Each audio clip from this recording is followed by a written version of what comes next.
it felt really good because you go through this whole process just waiting for that moment to finally step out on the field with a bunch of guys and finally get the football in your hands, start running some plays. So if I had to put one word in, it'd be great. Like, I felt great out there today. It was awesome to be out there.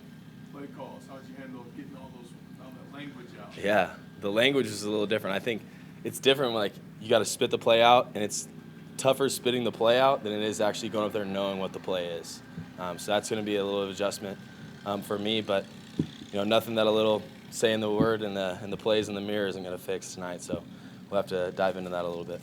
Does it feel like they've thrown a lot at you? Not necessarily. They've put a little bit on us, but that's what to expect. Come out here, it's your first time playing the NFL. You expect a lot. I think, like I said, the most about it is just the wordage and 10, 12 word plays that can kind of get scrambled up, and you got words that kind of rhyme in each play call. It's definitely different, but it's gonna get fixed. Teams do things differently. Were you glad that the Broncos have an on-field portion of this rookie minicamp as opposed to just being in the classroom for the weekend? Oh yeah, no, I think that's big that we get to go out here and just kind of start forming that bond as guys that are going to play together and get the ball in our hands. Because like I said, we're itching to get out on the field throughout this whole process. You go to the combine and you get a Senior Bowl, you're on the field, but you're not established with the team, you're not with the team, and not excited to go, put a jersey on. So being able to put a jersey on and go out and start playing was big time. When did you get the iPad with the playbook type of so you could start working? Yeah, not sure when legally I could have. So I'll say I got it when I got here. So I'm not sure. I got it when I got here. Yeah. You came out firing in the drills. Your arm is in good shape? Yeah, no, my arm's definitely in good shape. It's been weird. When I take a break and come back and throw, my arm will hurt. But if I constantly throw, I'll stay in good shape for a long time. So that's what I was doing when I was back home, throwing with my quarterback coach, Justin Hoover, and getting it ready for us to come out here. So it feels pretty fresh right now. How much did all that work with Jordan Palmer kind of prepare you for the type of stuff you're doing out here? Yeah, it helped us a lot. It goes back to even the Senior Bowl, the 49ers running that offense. Dante Pettis came and talked to us, installed a bunch of formations to where got here, Coach Skang and the boys came over, and it ended up being some of the same stuff that we had already talked about. And I wasn't sitting there in those meetings thinking I'm going to actually need this information. It's the 49ers offense. Probably not drafting a quarterback, but it came full circle. So I think there's a lot of bits and pieces I can take from Jordan and being out there.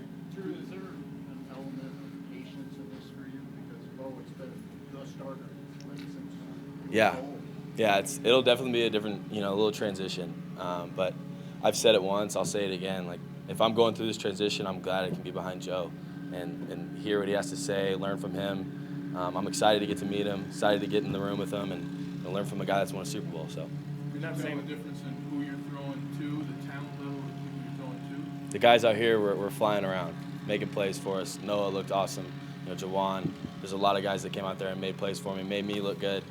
So I really appreciate that. And yeah, it's definitely there's a lot more speed out here. I think you talk about the SEC being really fast. There's not much of a speed adjustment. Just people are a little smarter at this level too, and they know how to get you. What's your initial impression of rookie Scangarello? Yeah, he's awesome. He's awesome. I got a little bit of time with him on my top 30. I liked his philosophy on football when he started talking to me with it, and then when we got to do individual drills, got out on the field with him in the headset, you feel comfortable with his voice, with how he coaches, and even TC, Coach McCartney, he's awesome as well. So what do they tell you in terms of, you're talking about the speed earlier and then talking with Coach, how do you adjust to the windows are going to be smaller, everything, in terms of where you can put the football? Yeah, I think that comes with, it's not necessarily the stigma of a Q in the NFL, but you got to be really smart. You got to know your job inside and out.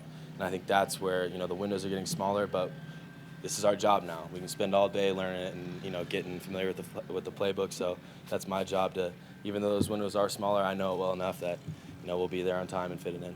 Just as you go through this competition for the backup role, how often do you evaluate what you're doing? Can you look every day? Is that too small? Do you have to wait and say, let's look back at rookie minicamp, let's look back at OTAs? How do you do it? Yeah, no, I'm going to take it day by day for right now. Obviously trying to better myself, but then at the same time when the vets get here, getting to know them, getting to talking to them, and just trying to be the best teammate I can. I'm probably going to take it day by day, evaluate myself every day, figure out what I need to do better, and kind of keep a book running of the things I thought I did well that day, try to take it over to the next day and the things I need to fix. Just being out here with the rookies these next couple days, do you take it upon yourself to lead that group, since that kind of is your group? Yeah, no, it feels good to like have familiar faces. You know, we're all in the hotel together. We ride the bus coming over, and I think it's a cool deal that they don't let us, drive our own separate cars. That we all have to come over as a unit. It's awesome that we can start kind of getting camaraderie, like we said. We can actually get out on the field. We're not all in our meeting rooms. You feel a little more, into it with those guys, and I appreciate that. What did you learn about the quarterback position today already in the first practice? Yeah, confidence going into the huddle. Being able to spit the play out is huge. I know I said it a little bit about the Senior Bowl, being able to go with Gruden's calls, and kind of came out here and it was the same thing. I think once they feel the confidence from you, then they're going. Slow it down, let them think about it for a second, let them feel like they're ready, and then we'll get out of the huddle and we'll go. So not necessarily me being ready to go out and snap the ball. It's more about the guys around me being ready to go out there and play. How many hours in front of the mirror a day then? Well, we actually are getting out of here around 6 today, so probably get to bed around 10:30 or 11. So probably 3.5 tonight, but not a pretty sight. But I'll deal with looking at myself. Thank you very much. All right.